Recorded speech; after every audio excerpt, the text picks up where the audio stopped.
Ce programme vous est présenté en partenariat avec la Mutuelle Saint-Martin, la santé partagée.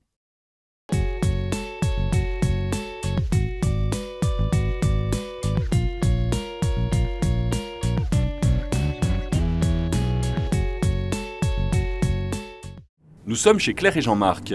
Le couple témoigne à visage masqué pour préserver l'anonymat de son fils. Lorsque ce dernier avait 16 ans, il y a 2 ans, ils ont découvert par hasard son habitude de surfer sur des sites pornographiques.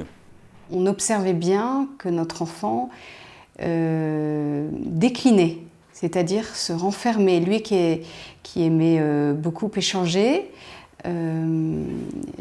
tout d'un coup, on l'a vu être de plus en plus blanc, de plus en plus taciturne. Pour répondre directement à votre question, non, moi je n'ai rien vu.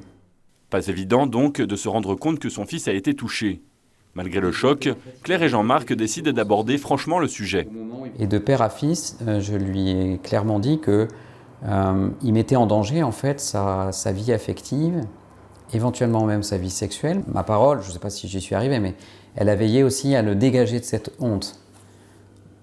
Pas pour amenuiser l'impact, au contraire, mais c'était juste pour pas qu'il soit écrasé par le côté moral de la chose. En discutant, Claire et Jean-Marc comprennent un petit peu mieux ce qui a conduit leur adolescent vers la pornographie. La consommation d'images pornographiques, pour lui, est venue dans un cadre isolé. Ça n'a pas été avec des camarades, ça n'a pas été avec d'autres jeunes. Il a découvert ça en utilisant en fait son iTouch. Moi, ce qu'il m'a dit, c'est « je m'ennuie ». On n'a pas eu de réponse de sa part. J'y vais quand je m'ennuie. Donc, un samedi soir dans sa chambre, vendredi soir, quand il rentre à la maison, qu'il a l'accès au Wi-Fi, nous, on ne se rend pas compte de cette possibilité, on ne réalise pas en fait. Les premières mesures sont d'ordre pratique. Il a accepté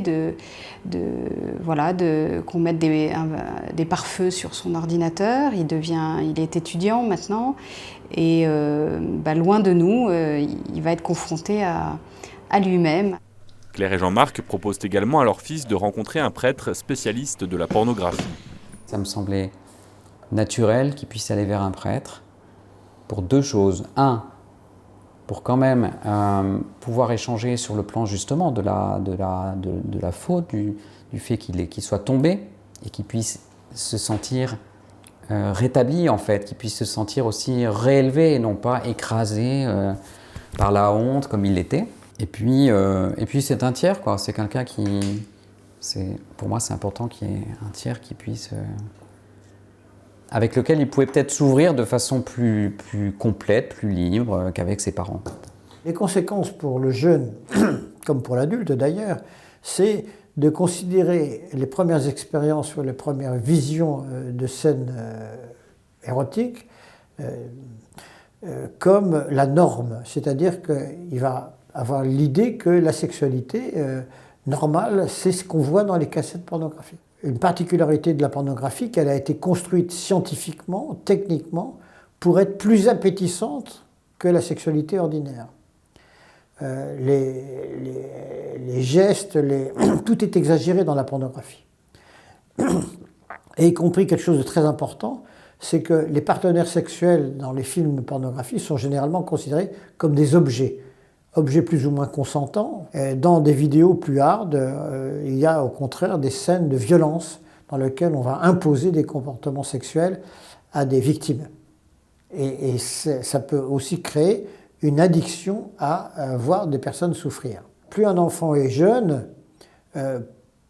moins il est capable de prendre du recul par rapport à son expérience de vie. Et bien entendu, si un enfant est, comment dirais-je, fragile au niveau psychique, eh bien, la réaction à la pornographie va être un sentiment, ça peut être un sentiment de peur, c'est une émotion, hein, mais aussi de honte et de culpabilité. Enfin, quand les parents découvrent que leur enfant a été soumis à de la pornographie, l'important c'est d'en parler. Ne pas le gronder, l'aider à comprendre en lui ce qui s'est passé, quelles sont les conséquences.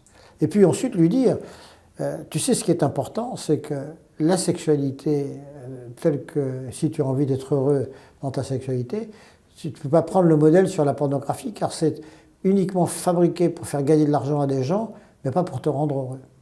Il ne faut surtout pas paniquer parce que notre enfant a vu de la pornographie, parce que sinon tout le monde va paniquer, vu qu'une majorité d'enfants ont été soumis à plus ou moins à de la pornographie.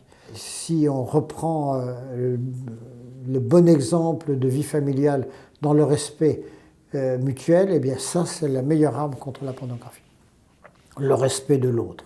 D'abord ne pas nuire, d'abord ne pas faire souffrir, d'abord vouloir le bien de l'autre et ne pas considérer les personnes comme un objet.